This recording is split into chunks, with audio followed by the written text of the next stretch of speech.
All right. Welcome, one and all. We got a great turnout today. It looks like about 35, 40 people so far. Today is April 30th, 2015. I got the date right. Yay. this is our 23rd conference. What's that? This is our 23rd conference call. So we got a ton of new people on the call, and our CEO, Tim Handel, is on the call, and I want to start off letting Tim address the group. I just wanted to say one thing, guys. I'll give you my Tim, as suspected, it looks like a good percentage of the people on the call have not gotten their leads yet. I had a great conversation yesterday with a reporter from the Wall Street Journal. He's actually running an article about us in mid-May, and the theme of the article is Internet leads versus old school, and I think we're going to be the old school where we have the technology, but we're actually out there collecting the data. The good thing about being old school and having boots on the ground is we get good data because we get it directly from the source. The bad thing is we're relying on human beings, so we can't rely on a 100% exact schedule, and that's all I wanted to say. And I'm going to turn it over now to our CEO, Tim Handel. Hey, well, I appreciate it, and I'm only going to take a couple of your minutes of time here today. I know that you're here to get great information from Jim and Chad, but first I want to thank you guys that are on here for the first time, and some of you who have gotten on here and are kind of probably wondering, hey, where's all the stuff I was promised and what's going on? A couple things that I'll just add to what Jim said. First off, you're probably, if you're new, you're probably the reason why we're a little bit behind. We got inundated, and as a relatively new business, sometimes scaling things is always interesting. And as Jim said, the real challenge that we have is it's a people business, and oftentimes when we're hitting a particular county that we either haven't done before or a county that has been done and hasn't been done recently or hasn't an experienced person there, we have initial startup challenges and timelines that we don't have as we continue to go forward. And obviously we've got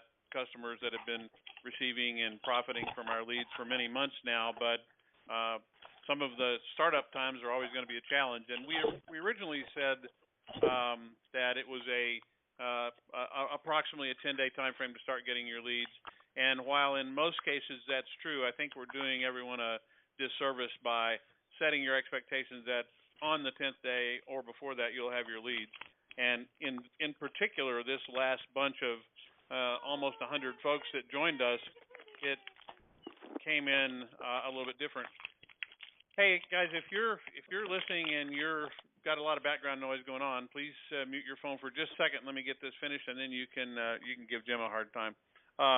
I just want to let you know that we're working really hard to get caught up, and we've got some new folks that we're working with. And if for any reason you don't get your leads and our automated billing process happens to get you before you got your first set of leads, we certainly will take care of that, and any charges that shouldn't be there, we always take care of instantly. We don't argue about that sort of stuff ever, and we're here to make you happy. So we're going to be real careful with that, and we're monitoring this on a daily basis with our research team to get these things done as quickly as possible and get them out the door. Same thing has to do with some of the mailing stuff. We just got inundated with good stuff, and we're having to add people, and we'll get there, and we appreciate your business. So that's all of it. Most importantly, I wanted to thank you for what you're doing to help us grow our business, and we will continue to expand the things that we're offering to you to make things even better. And we're working really, really hard to get a lot of stuff done behind the scenes that you don't see, and you'll be the beneficiaries of that. So thanks a bunch. I'm not going to take any more of your time. Hey, Tim, real quick, one question I get asked a lot. If somebody gets their leads on Friday, should it be about a month from Friday when their next batch comes in? So typically, the sign-up date, yes, it should be. That's correct. The way that this generally works, and thank you for asking, I'll lay this out. The way that it generally works today is that when we process the order, we book it, we make the charge because we're incurring at that point a charge because we are sending that to a researcher and say, go get it. So we're on the hook for getting that job done. At the point that that happens, we go and process and do what we can to collect those leads. And in general, when those leads come in, the next time they come in will be approximately 30 days from the time that you got them, and we'll turn that around for you. So you can, I think that'll answer a lot of people's questions. You can expect them whenever you get your first batch. You can expect them about the same time every month. Obviously, you know, if you get them on the 25th and the 25th is on a Saturday, you might not get them till the 27th the following month. But it should be pretty consistent after the first batch. Within 2 or 3 days, either way of that.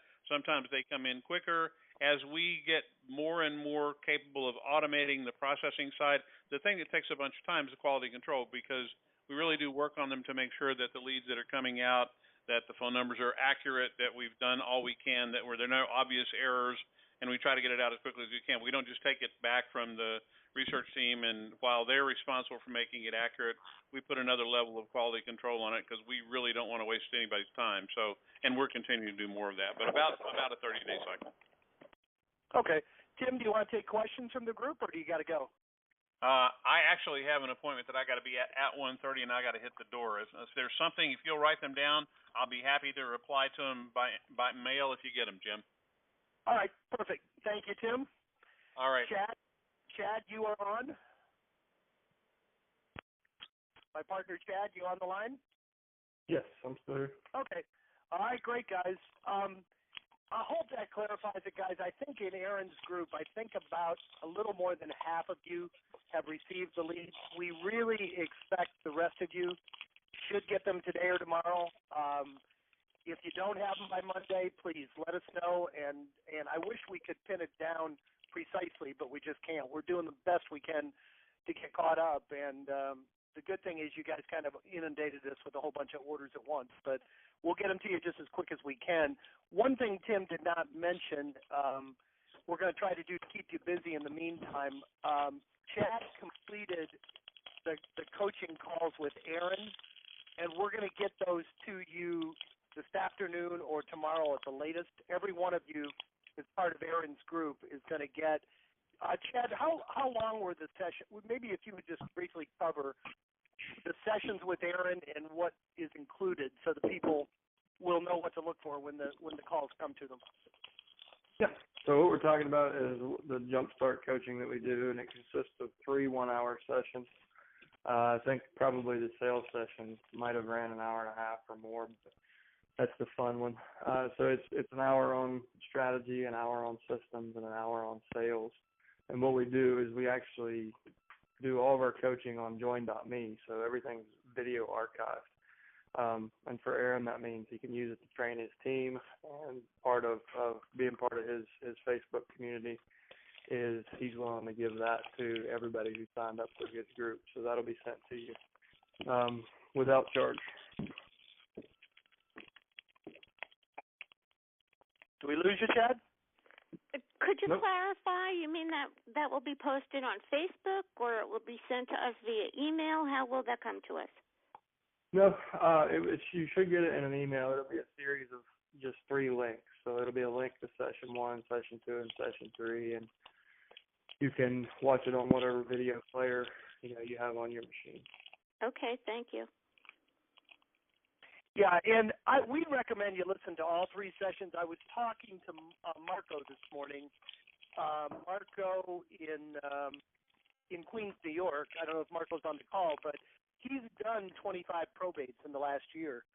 So he said what he really needs the most is systems. He kind of knows what to say, how to say it, how to get them listed, but he's just been trying to reach out to attorneys for referrals, and he actually has, in the last few months, he's been going to the courthouse himself, and he said it was taking him and his team 3 days at the courthouse, 2 or 3 days in the office, and they still couldn't really make sense of all the data they had. So, and we see that a lot. Even the people that are able to go get the data, it's kind of a mishmash. It really requires somebody that knows what they're doing to organize it and put it in a usable format. So for somebody like him, he might want to listen to the systems one first. If you've never done Chad, do you recommend they listen to them in any particular order, or it doesn't really matter? No, they're laid out in the order, kind of the 1, 2, 3. So session 1 is on strategy, and that's really about getting clear on why you're doing this, what value you can offer, what options you can offer, and what's your unique selling proposition for the marketplace. Session 2 builds on that and says, okay, now that you've got this strategy, how do we implement it into what your existing business looks like without interrupting other things that are successful? And then session 3 is all about, what to say once you finally are successful with strategy and marketing and systems. It's when you get on the phone. That's what I say, that's the fun part. So it's, practicing your probate USP, developing, your key questions and asking those questions in the right order to get the information you need. So I would recommend the way it was laid out is each session builds on the next. And it started as kind of like one, we decided to break it down in kind of bite-sized chunks. Typically, most people will take a week between each session. So each session will have action items. So as you get through that first hour, you're going to have, homework for the week. Some people can do that in 3 days. Some things like building your entire probate team could take some people the whole week to do, to find the estate sale company and a cash buyer and, all those things. So, you can move through it at your own pace, but I would suggest going through it in order. Okay, great. Any questions, guys? Any wins this week you want to share? I think probably 2/3 of you haven't got your leads yet, so you probably don't have any glowing success stories. But anything anybody wants to share, or any questions from the group? We got a great turnout. I have a question. Please. Could you tell us at what point in the probate process is the family when you are getting their name and phone number, and if then we are using you to mail the letters to them, and you said that you will sell a county to 3 different agents, couldn't this family theoretically be receiving 3 identical letters from 3 different agents the same day? That could be. So I'll take your first question first. It's all over the board. So different people file probate at different times. On a median, as the geek on the call, I'll tell you that I've tracked the median days from the date of death to the date of filing. It's about 68 days. So that person has lost money. It's been a couple of months. They finally decided to go to the courthouse. Some people take 4 or 5 years because they just let the house sit. There's no debt. There's no reason to do anything. When they finally get to the point where they need to sell the assets, then they'll go file probate. As far as there's not your second question, there's not much overlap. What we've found is we've, for whatever reason, been really well distributed throughout the country. We reserve the right to sell the data up to 3 times per market. I don't know that there's any we ever have sold it 3 times. And if that's the case, if you want exclusivity, then there's a price for that. We pay a certain amount to build this and scale this. If you'd like to have exclusivity, you can buy exclusivity by taking all 3 spots. But it hasn't been an issue. There's very few markets where we have any overlap at all. And as far as the letters, I think we have 3 letters on the website. And how many do you have on the Facebook page, Chad? Is there 4 more on the Facebook page? 4. Yeah, and we're actually testing some new letters. We're always writing stuff and trying it, and until we get results, we kind of keep stuff out there that's proven. Unfortunately, I've had some that I thought were awesome, and the market didn't think so. I didn't get any calls on a couple of campaigns. So as we find letters that work and we get good response rates, we'll continue to build on those resources. And I always tell people, take the letter and make it your own. I particularly like the options letter because people don't like to be told what to do. They like to be given options. But you can hit all the key points in the options letter, in a different order. You can use different wording. You can make those letters your own. You don't have to just put your picture on it and send it out the way we wrote it. We suggest that you don't do that. So, it's a pretty similar process. So even if they got a letter with somebody else offering similar services, I always say to people, how many FSBOs and expireds, how many letters do you think they get? And how many of them look identical? At least here, vast majority of time, you're going to probably be the only agent contacting them, and you're never going to have more than two competitors. But so if it actually comes up, somebody let me know it, but it hasn't been a problem yet. I got a question. Please. So in an effort to maintain systemization in this process, given what I've heard, it was recommended that you carry this campaign out for about 3 months. So in theory, 1 letter per month over the course of 3 months. When I was actually able to locate the letters in Facebook, there are 3 different options that are provided for you. To me, it's a little confusing because I'm not sure. It's been said to me, just choose a letter for the one that you feel most comfortable with. I guess my question is are the remaining 2 letters the letters that go out the following months, or do you have a system of letters for month 1, 2, and 3, or are they just, here's 3 different types of letters, and then you pick the one that you feel is best reflects how you want to start your campaign, and then utilize the 2 other letters? I'm not quite clear how much you've actually systematized the first 3 months of the campaign. I think everybody does it a little bit different. I would say a large number of the newer people who have been successful have just taken, and there are 4 letters, so there's probate letter 1, 2, and 3, okay, which we started out with in beta testing. That was a sequence sent in that order. So okay. we sent letter 1, then we sent letter 2, then we sent letter 3, and it worked. It worked in Florida, it worked in Virginia, so we gave it to everyone else, and it's worked everywhere. The other letter is called the options letter, and that one is the same thing. It's just bullet pointed. So you've got the options that you can provide kind of in a bullet point format.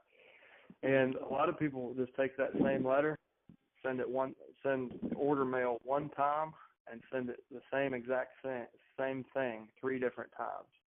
And they have great success with that. I mean, good example recently was Tammy, the girl that if you've listened to the last few calls, Tammy in Boise, she sent that options letter to 175 people, listed 5 houses.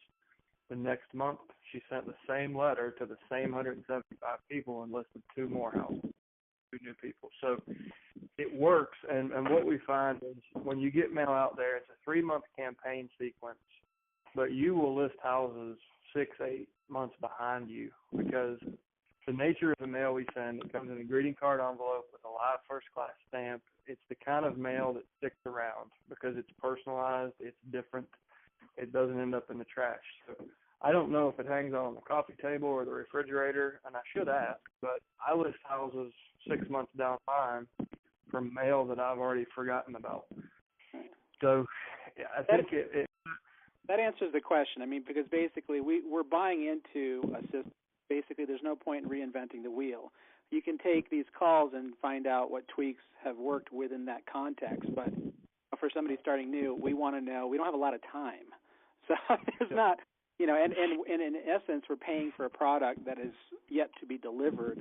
So by the time we get it, then we have to send it out and try to see what the results are and determine if it's what kind of return it is and whether it's, what kind of long-term commitments you want to make. So I don't have a lot of time for second guessing as to what works. We want to know what works up front and give it to us now. Yep.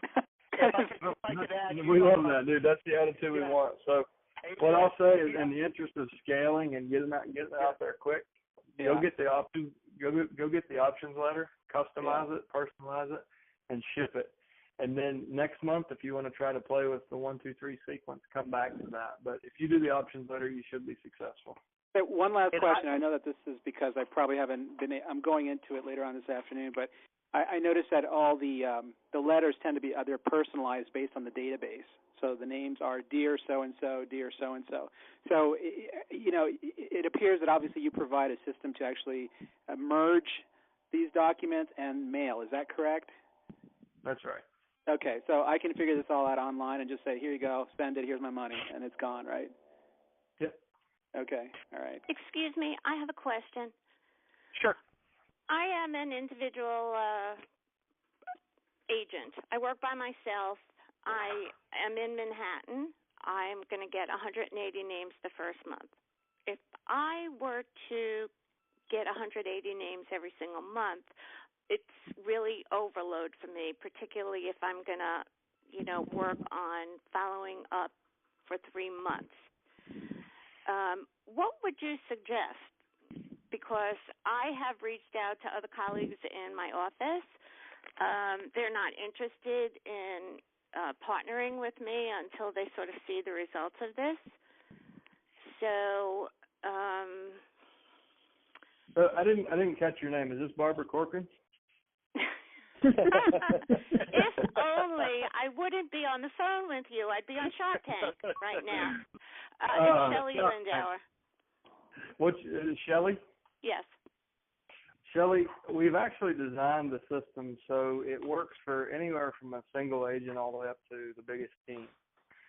And if you, like Jim and I, are kind of lazy prospectors because we have so many other irons in the fire and multiple businesses. So you can kind of follow the system that we've done. So at a minimum, what we recommend is you send 3 direct mail pieces and follow them up. If you don't have time to do live prospecting, follow them with what's called a ringless voicemail.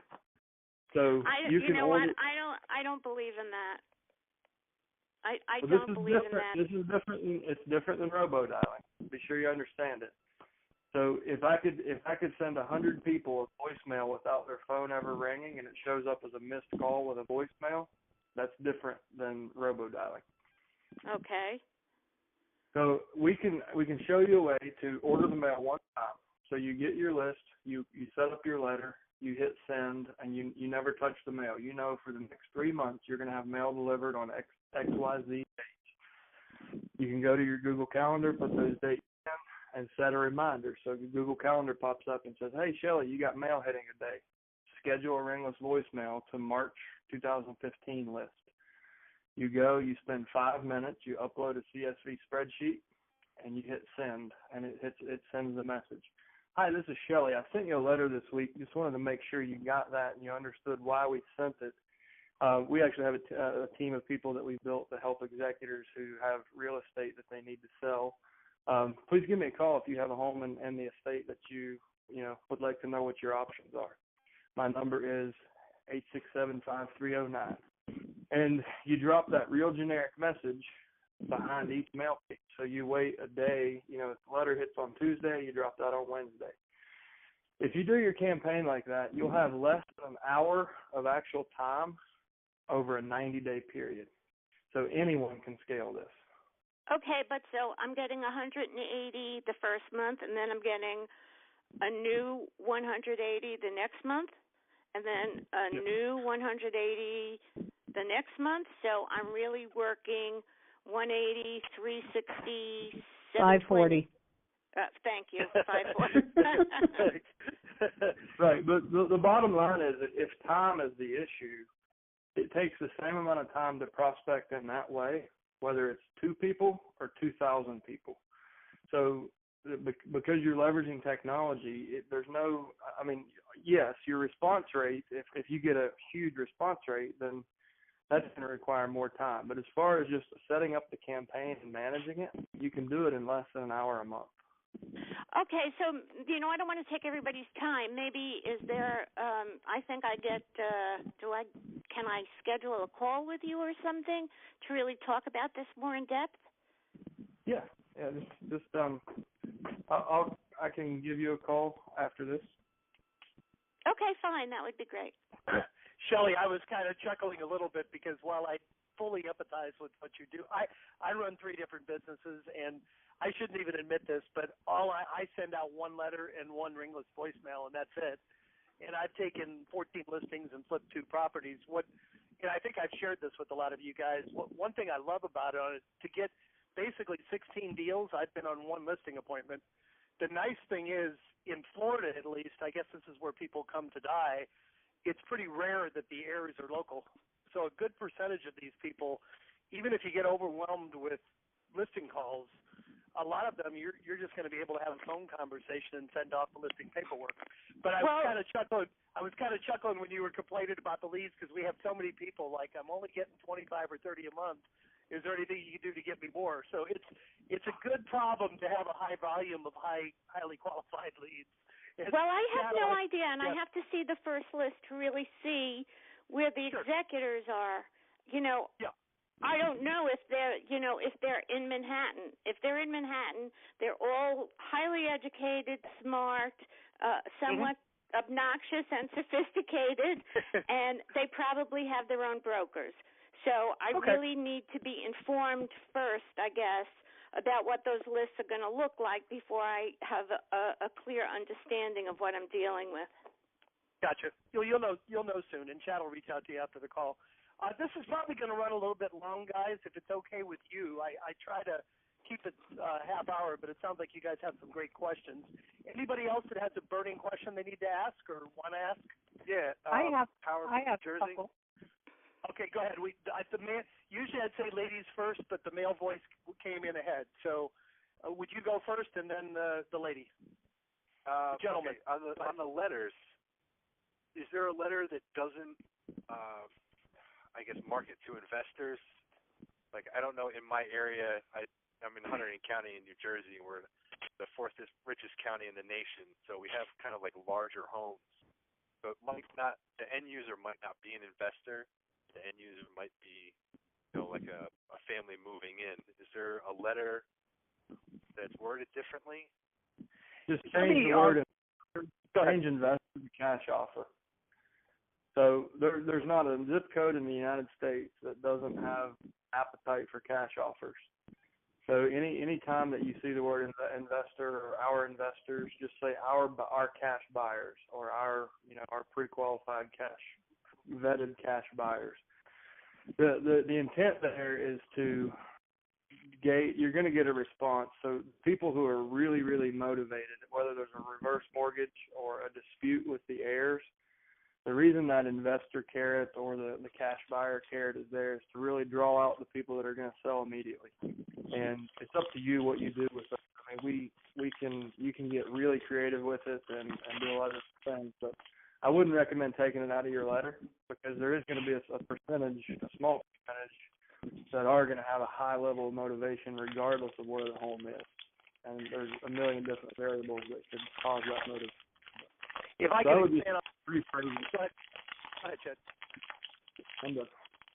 Oh yeah, I just wanted to expand on that real quick. One of the reasons that we do suggest that, we've found if these people have heard from anybody, it's usually an investor. Typically, they will get a letter or two from an investor. So you want to kind of eliminate the investor competition by saying, I can do the same thing. I can get you a cash buyer, but if you're looking to get market value, I can do so much more for you. And what I always tell people, too, the beauty of listing it, if your situation changes, that investor offer is still on the table. So you're not really tying yourself up for 6 months.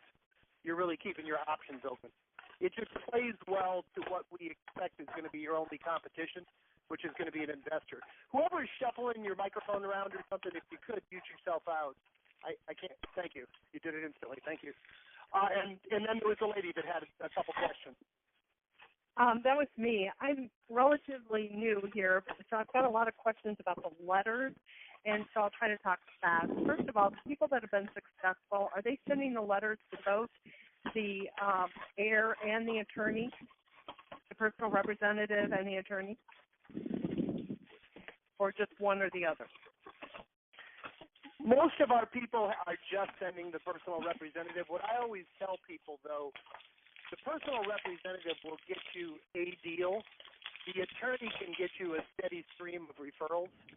And to be honest with you, I think we only have 3 or 4 agents that have been prospecting the attorneys.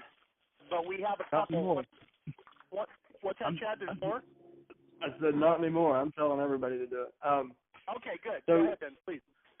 One of the great things about getting the attorney info, and I don't get it in my county, which I hate, but you can earn referrals. Yes, that's one thing. You can kind of build a reputation and hopefully take that business away from the agent.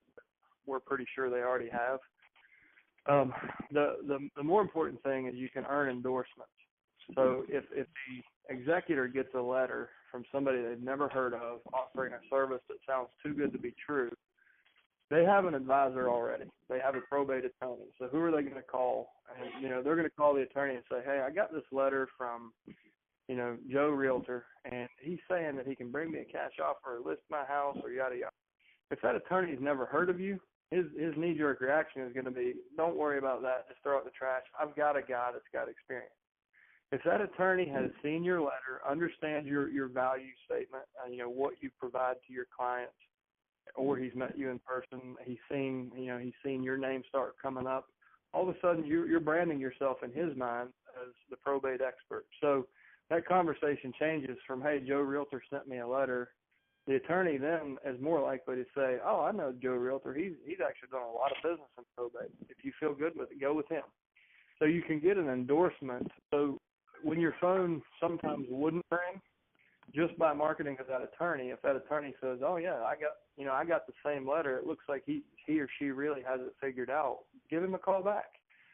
And the good thing is you're not doubling up on your mailings, because you guys are going to notice if you get 100 probates, there's probably going to be a half a dozen attorneys that are doing a third of them or half of them. There's players in every market that get multiple deals every month. So definitely identify who those people are and call or market to them. That's where I would start. And Chad, you're telling people just to call or mail all the attorneys, or both?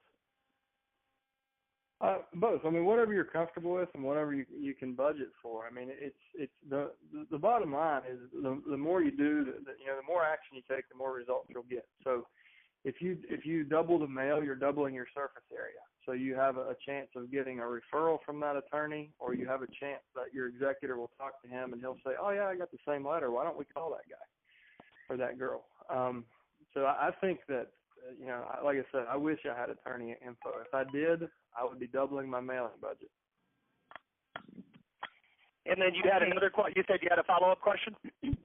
Right. So like the gentleman just said, there are just a few attorneys in my market that are doing the lion's share of this business. So if I did your automated letter send out, is there a way to just pick and choose which attorneys I would want to be sent out? Yeah, when you upload it's going to be a different letter. Yep. It's going to be a different letter, right, Chad? Yeah, but when she uploads the letter, she'll upload a different letter. But as far as picking and choosing, you just simply delete all the other rows in the spreadsheet that you don't want to mail to, and then that way they don't get merged. And do we know that the deceased actually owned real property, or are these all probate leads, regardless of whether they were in a nursing home and their homes were already disposed of? It's all probate. So it's I'm going to go ahead and say it's impossible to scale that, because there's 3,140 different ways to do it, and right. There's 3,140 counties that they can own real estate in. So we've yet to find a resource where we can really. What we don't want to do is scrub for real estate only in your county. We can do that. I mean, if you scrub it against county records, that's great. We can come up with a list of a handful. But what you're also doing is scrubbing out a ton of referral opportunities. So for people who are in transient markets, or really, I mean, if you're in a metro area, I do not recommend scrubbing the list, because you're going to scrub out referral opportunities who knows where. If someone lives in Manhattan and has a vacation property in the Cape and one in Martha's Vineyard and one in Miami, you've scrubbed out 3 multi-million-dollar referrals. So, they may have moved their assets around to the family before they went into a nursing home to avoid, the local, or they went ahead and sold that in planning, and then those other 3 assets, they, were still in their name. So anyways, I don't recommend it. What we find is somewhere between 65 and 75% of Americans own real estate when they pass away. And that's after we've tracked it for 4 months. We've actually been doing it in my market, which is, it's kind of a born here, stay here kind of market. So what we do is we scrub against 6 counties around us, and what we find is we come up with, this month was 74% owned real estate this month. But and in my market in Florida, it's more than 90% own something. So I usually just recommend send everybody a letter and give everybody a phone call. If they don't own something, they'll tell you, and at least you can contact the probate attorney for future business. Because the cost of sending the stamp to somebody who doesn't own real estate is probably less than your time to try to scrub the list and see what's owned. I mean, for the it's also a cheap branding touch, because who knows, their neighbor may have inherited a home, and hey, I got a letter from a realtor that specializes in that. So right. And how much does it cost to send these letters out if we have you do it or your service do it? They're less than $1.50, so there are some discounts on volume, but it never goes over $1.50, and that's pretty competitive. We had a company that we could get it done for a lower cost, but it was a nightmare to scale using a third party. So for that reason, we brought it in house, and I was paying upwards of $2.25 when I had less than 1,000 pieces of mail when I was using another company. So we can, if you're mailing over 1,000 pieces a month, there's probably going to be a lower price, but it won't exceed $1.50. And it comes in like an 8 by 11 greeting card envelope with a hand address font and a live first class stamp. So it's not like we're sending junk postcards or anything. It's a high quality piece. And I have a question. Yeah, we'll keep going today. If you guys had something to do, go ahead. We try to keep these calls at 30 minutes, but if it's okay with Chad, let's just keep going until we run out of questions. Go ahead. Do you send all of the letters in the greeting card type envelope? We do, and that's based on millions and millions of mail pieces and direct marketing studies. I mean, it will run its course, but for now, there's not many people at all doing it, and you pretty much get a guaranteed open. So we don't do I recommend no return address. And hand address front and a live first class stamp, and you pretty much are guaranteed an open. And the way the letters, it literally feels like a birthday card. So you're getting your message across. And what I've found, the reason I don't do a return address, over my own testing, I have a higher response rate without the return address. And even after tracking 4,000 pieces of mail, I had less than a dozen returned out of 4,000. Wow. So there's no need for it. Okay. I have a follow-up to this. I'm looking on the website at the additional tools, and I'm looking at the letter and the envelope and all that stuff. Do you have a website? Do you keep a website for the probate and all that kind of stuff? I really don't want to incur those costs, especially at the beginning of starting up. What do you mean about do we have a website? Just for your probate stuff that says, Oh, I see what you're saying. In place of direct mail? No. In addition to it, as an ancillary thing. Yes. Do you have a business brochure, presentation, folder, and all this kind of stuff? We do. We try not to make these sales calls, but since you asked, we have a WordPress website, literally hundreds of hours of copywriting, and it's very, very educational. So it kind of brands you as a probate expert. You could literally write a book off of the FAQ page. It has every nut and bolt about how the probate process works, what they should expect. It has about pages, and like I said, it's built on WordPress, so you can customize it as much as you want. But the question I'm asking is, do you think it's necessary at startup if you're just beginning this program? I don't think it's necessary. So from when I first started, I threw up a simple one page on my website, and what I find, I can tell exactly when my mail hits by watching Google Analytics. So literally at 2:00 in the afternoon on the day I think the mail is going to hit, my Google Analytics spike for that page. So what that tells me is people are looking at that. And I put the domain in the PS line of the letter. PS, if you're not ready to talk to anyone, go to this website to learn more. And how many hits are you getting? I'm sorry? How many hits are you getting? Oh gosh, I don't know. I guess it would vary. I haven't really tracked it, but I do know that I see a spike. I use analytics, WordPress. You know how you click Jetpack site stats, and you can see that the Jetpack stats will shoot up on the day mail goes. Okay. Chad, in the past, you've shared with people that that custom built website, I think, is $39 a month. You shared with people an information page that you use that they could pretty much copy if they wanted to, and they didn't want to spend the money on the website. Do you know what I'm referring to? Yeah. And guys, keep in mind, Google don't copy and paste it, but use it for inspiration because Google will penalize you because I wrote it first. So you don't want to screw up your SEO on your own website by copy and pasting. But if you want some ideas, you can go to my website. The domain that I use is sellanestateHome.com. So SELLANESTATEHOME.com. And that's just the first really simple page I put up. And the intent of it was just for whoever was reading my mail to have a little bit of a longer read to see what we could offer before they pick up the phone.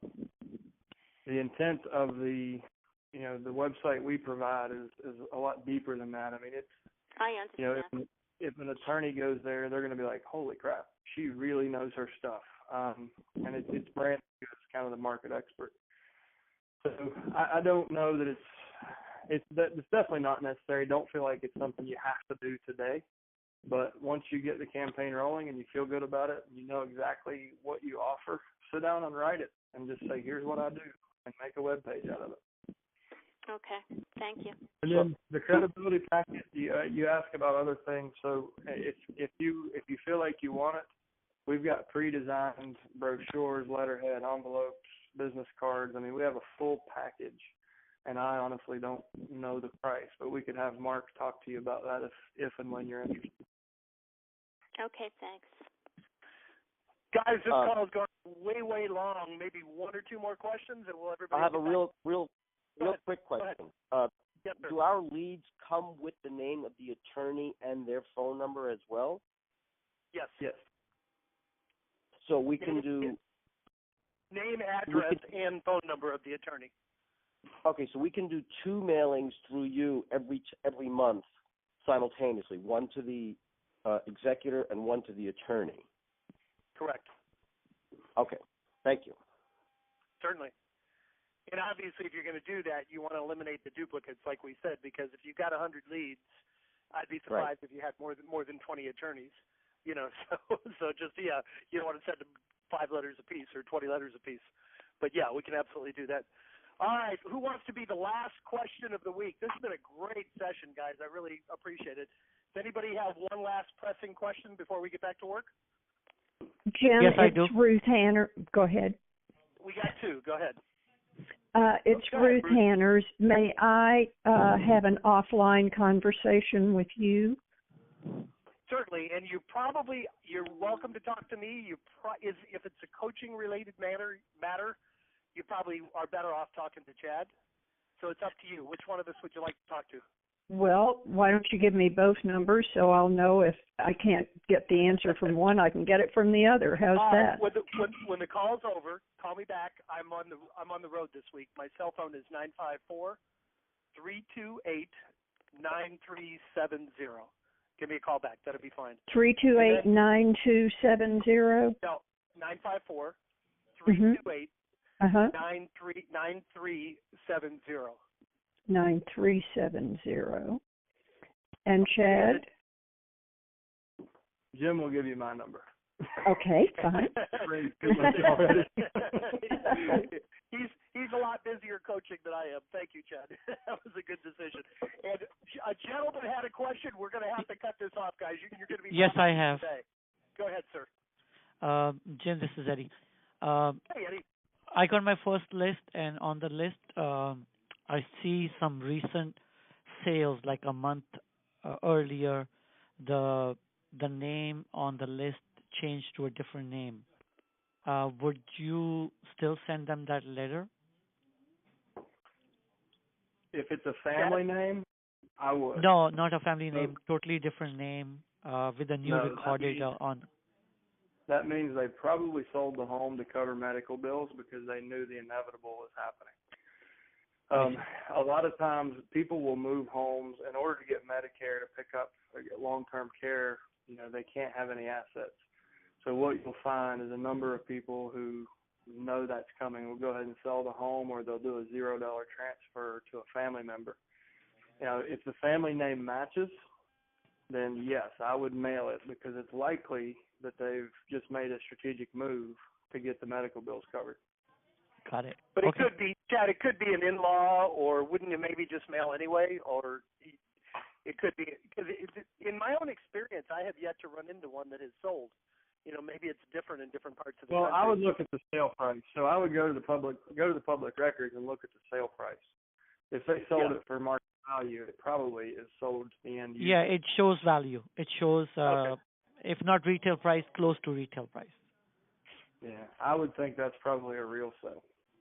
Okay. And that's very, very unusual. Really, that's going to be the minority of the deals. So I saw maybe a handful, not a lot, but I did see them. So I figured, let me ask. We'll see that. And and the other thing is, if somebody is terminally ill, and the family starts to make plans beforehand so they're not overwhelmed while they're grieving, that happens. People deal with things at different pace. So a really organized family that says, all right, Dad, we know what's happening. Let's get in front of this.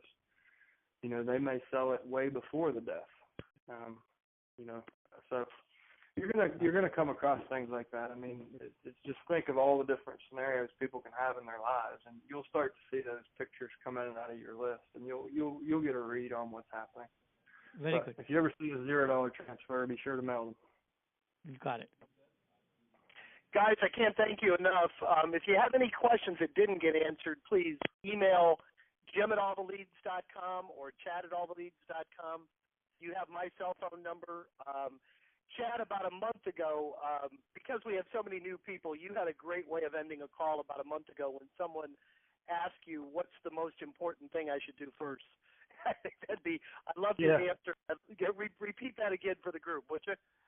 Yeah, and I talk a lot, and I always throw a lot at everybody. Do not get overwhelmed with this. It's really simple. It's a great lead source, and it's a great way to help the community. The way we ended that call, I said the best first thing you can do is anything. So. Yes. There's no such thing as taking bad act. There really isn't when you're reaching out to help people. Some things are more productive than others, but don't suffer from, paralysis by analysis. Overall, guys, as complicated as this all sounds, these are much easier sales than your average transaction. You've got very highly motivated people that definitely want to get rid of the asset. It's something they weren't planning on owning. You've got virtually no competition. And the beauty of it, the executor that you're dealing with, for the most part, it's usually just a family member that's getting an equal share of the proceeds, but he's got all the responsibility. He's answerable to the family. So believe me, you will be pleasantly surprised how welcome these people will be to your help. So like Chad says, get your why in place. Come at this from a perspective of more than just making money, and that'll come across to people, and you guys will do tremendously well. My number one wish is that you all get your leads by Friday. If don't be afraid to reach out to us. If you don't have them, we know it, and believe me, we're doing everything we can to scramble to get them to you. So I really thank you guys for showing up today. Same time next Thursday. I promise we'll do a shorter call next week, but have a great week. Come back with some wins for us next week, guys, okay? Thank you, too. All right. Thank you so much. You. Take care.